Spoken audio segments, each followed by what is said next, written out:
Welcome to MarkGuy, where we explore self-improvement, motivation, habits, mindset. In today's episode, we're discussing the lie every strong man tells himself after she's gone. You know what no one tells you about being the strong one after she leaves? The lie isn't that you're fine. It's that you were ever strong to begin with.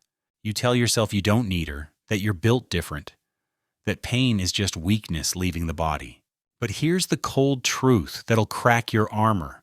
The strongest men are often the most fragile, and the lie you're telling yourself right now is the very thing keeping you broken. Picture this, it's 2 a.m., and you're sitting in that same spot on the couch where she used to curl up next to you. The TV's on, but you're not watching, you're scrolling through her Instagram with a burner account you swore you'd never create. She's at some rooftop bar, laughing in a group photo, wearing that dress you bought her for her birthday. The caption reads, "Living my best life," with 3 champagne emojis. Your chest tightens. You close the app, open it again 30 seconds later. You tell yourself you're just checking to make sure she's safe. That's the first lie. The glow of your phone illuminates the empty pizza box on your coffee table, the gym bag that hasn't moved in 2 weeks, the motivational book you bought but haven't opened. You set the phone down, pick it up again. This time you type out a message. Hope you're doing well. Then delete it. Type it again. Delete it. You're strong, remember? Strong men don't text their exes at 2 a.m. Strong men move on. But let me paint you the real scene happening in your brain right now.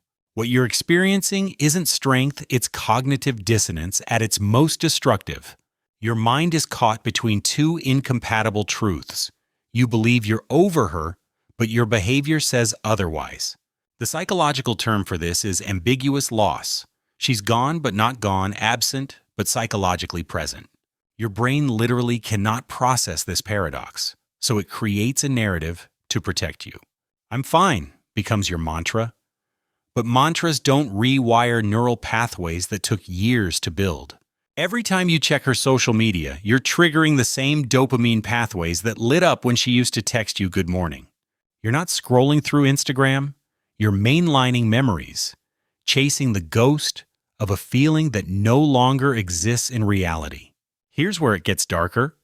The lie every strong man tells himself isn't just "I don't miss her," it's "I don't need anyone."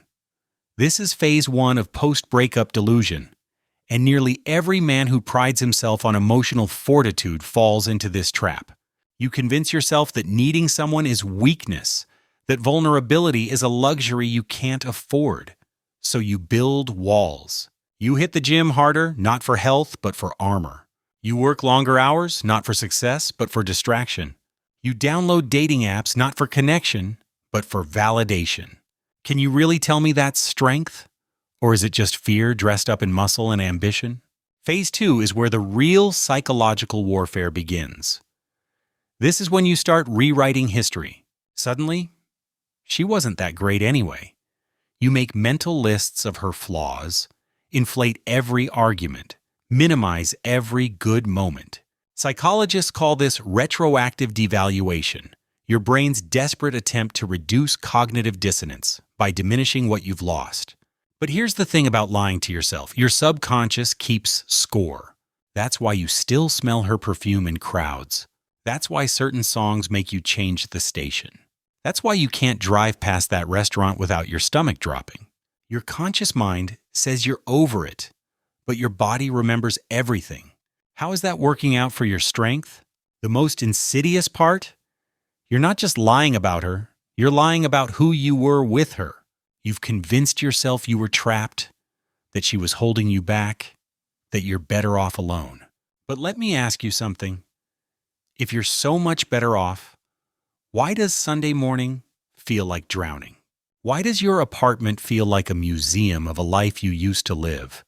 You were never trapped, you were tethered, and there's a difference. She didn't make you weak. She gave you a reason to be strong. Without that reason, your strength has no direction, no purpose. It's just energy burning itself out, an engine revving in neutral. Phase 3, this is where most men get stuck indefinitely. You've moved from denial to bargaining with reality.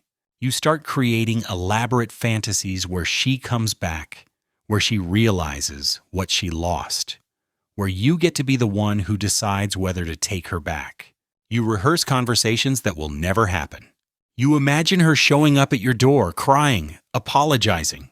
In these fantasies, you're always calm, always in control, always strong. But fantasies are just lies we tell ourselves with better production value. The truth? If she knocked on your door right now, your hands would shake, your voice would crack. All that strength you've been cultivating would evaporate like morning mist. Why? Because real strength isn't about not feeling. It's about feeling everything and choosing how to respond. This isn't about romance, it's about wiring.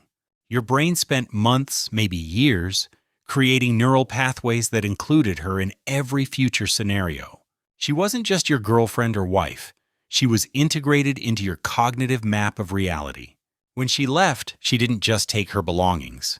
She took the future you had mentally constructed. Now your brain is frantically trying to rebuild that map, but it's using the wrong materials. Instead of processing the grief, you're bypassing it with false strength. Instead of admitting the loss, you're denying its impact. You're not healing, you're just learning to function around the wound. And that's when reality hits, usually around month 3 or 4, when the adrenaline of change wears off and the numbness starts to crack. You're at the grocery store, and you automatically reach for her favorite yogurt. You wake up at 3 a.m. and reach for someone who isn't there. You achieve something at work, and your first instinct is to call her. These are when the lie collapses. Because strength isn't about not having these moments. Everyone has them. The question is, what do you do when the lie stops working? Here's a truth that'll sting. She's not scrolling through your Instagram at 2 a.m. She's not constructing fantasies about reconciliation. While you're bench pressing your feelings into submission, she's actually processing hers. While you're telling yourself and everyone else that you're thriving, she's doing the actual work of moving on. This isn't because women are stronger, it's because they're generally more honest about emotional reality. They call their friends, they cry, they journal, they feel it all, and then, and here's the part that should terrify you, they actually heal. Meanwhile, you're stuck in a performance of strength that no one asked for and no one believes. You want to know what real strength looks like after she's gone? It's admitting you built your identity around being needed by her. It's acknowledging that her leaving didn't just break your heart. It broke your understanding of who you are. Real strength is sitting with that discomfort without immediately trying to fix it with gym selfies or rebound sex or motivational quotes about lions not concerning themselves with sheep. Can you do that? Can you just be broken for a while? Without trying to convince everyone, including yourself, that you're actually becoming stronger? The paradox of masculine strength is that it often becomes our greatest weakness. We've been conditioned to believe that processing emotion is feminine, that talking about feelings is soft, that needing others is pathetic. So when she leaves, we don't process, we perform. We don't feel, we flex. We don't heal, we harden. But hardness isn't strength. It's brittleness, waiting for the right pressure to shatter everything. True strength is elasticity, the ability to bend without breaking, to feel without drowning, to need without becoming needy. Let me tell you what's actually happening in your brain when you maintain this lie. Every time you suppress the grief, you're creating what psychologists call emotional debt. It's like a psychological credit card. You can defer the payment, but the interest keeps accumulating. That anger that comes out of nowhere when someone cuts you off in traffic, that's grief wearing a disguise. That emptiness you feel even when surrounded by friends, that's loneliness you won't acknowledge. That restlessness that keeps you scrolling through your phone until 4 a.m., that's your brain desperately trying to process emotions you won't let it feel. How much interest are you willing to pay on pain you could have processed months ago? Here's where the social media element becomes particularly poisonous. You post that photo from the gym, #focused, #grinding, #better than ever. You get 50 likes, a few fire emojis, some comments about how good you look. But what those likes are really validating is your lie. Every double tap is reinforcement that your performance is working, that your mask is convincing. But convincing others isn't the same as convincing yourself. That's why you check how many people viewed your story. That's why you hope she's one of them.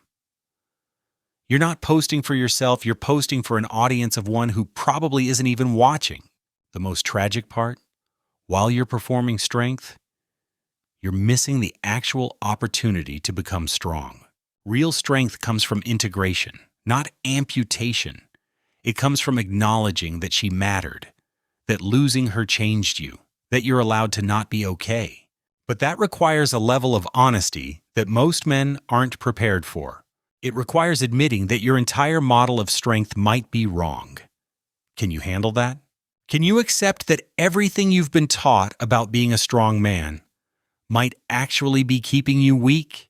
Think about this. Every moment you spend maintaining the lie is a moment you're not spending building something real.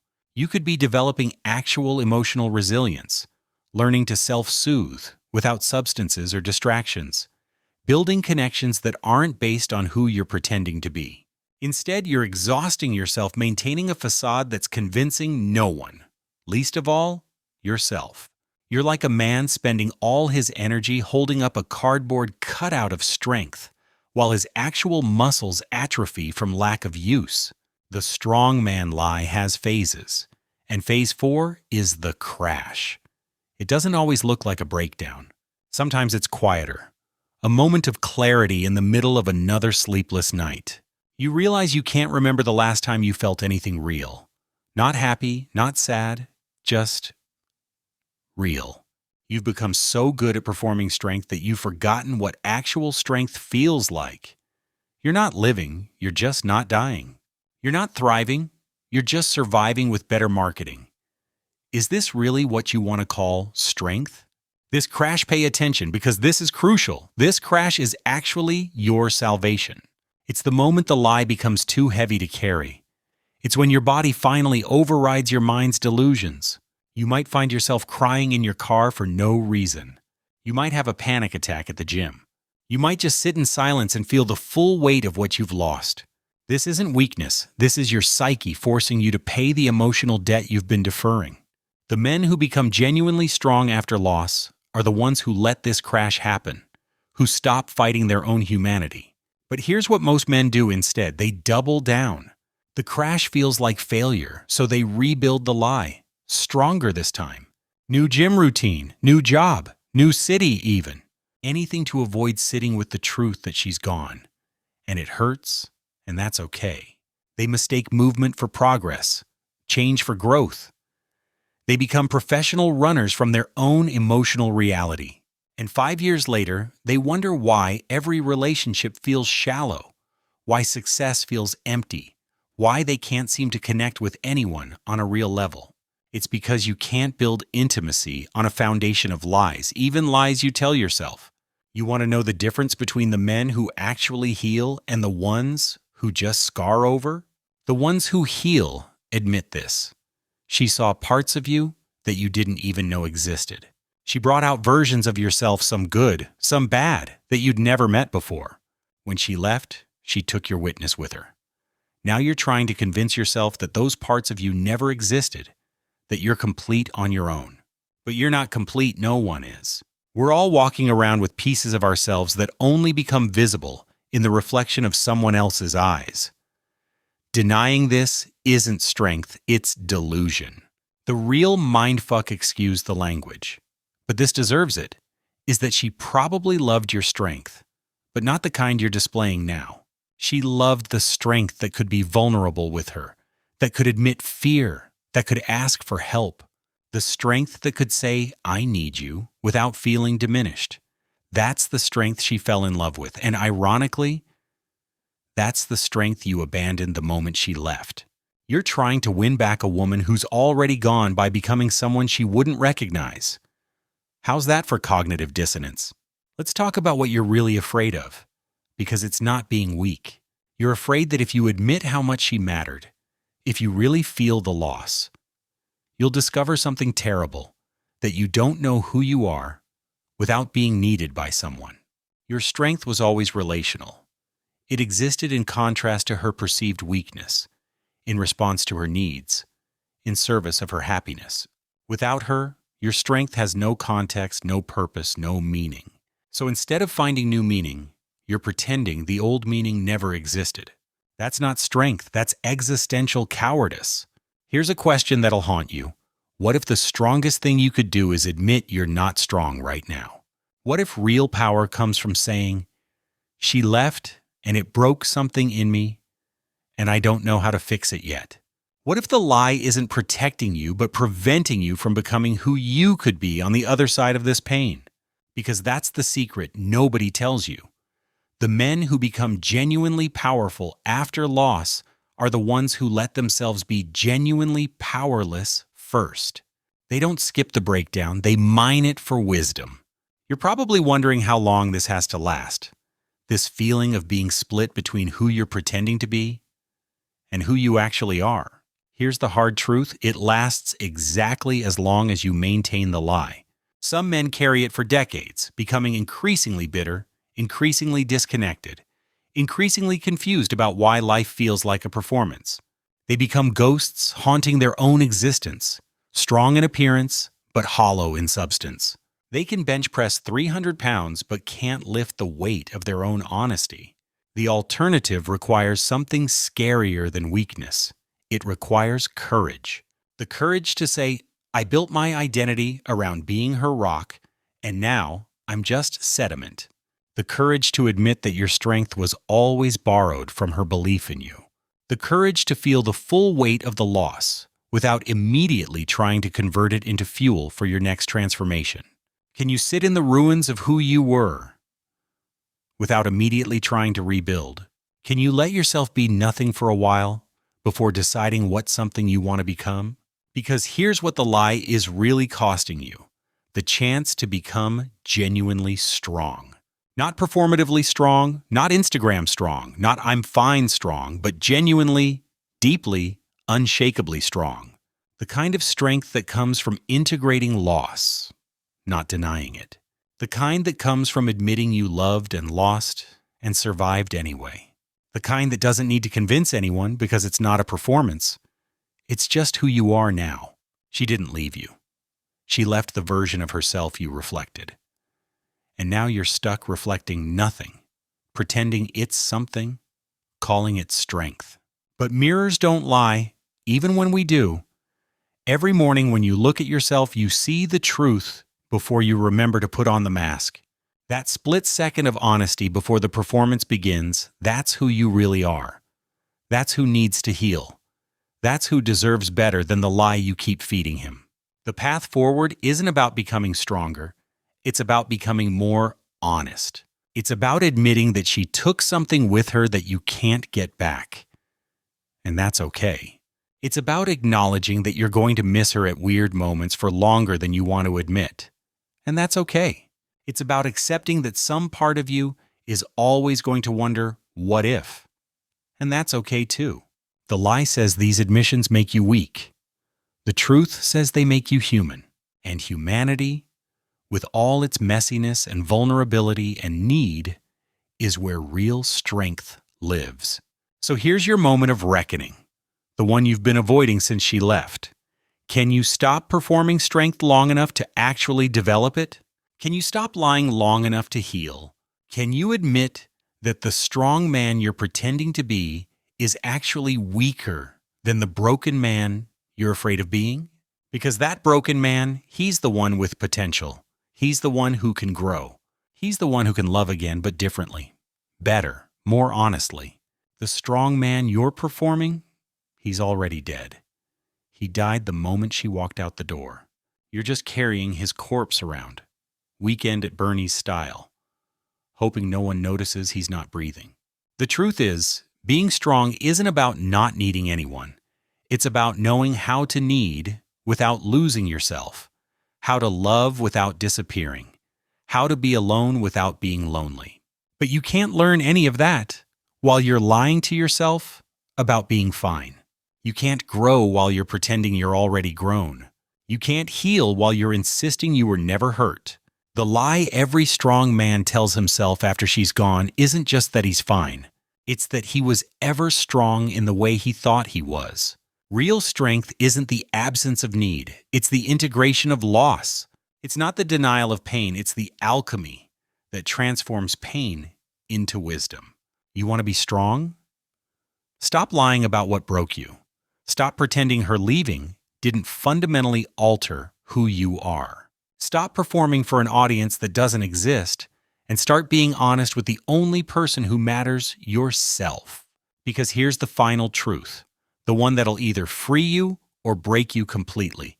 The strongest thing you can do after she's gone is admit that her leaving revealed you were never as strong as you thought you were. And that's not a weakness to hide, it's a truth to build on. The lie keeps you stuck in who you were. The truth opens the door to who you could become. The real strength isn't in the weight you can lift. It's in the weight you can finally put down.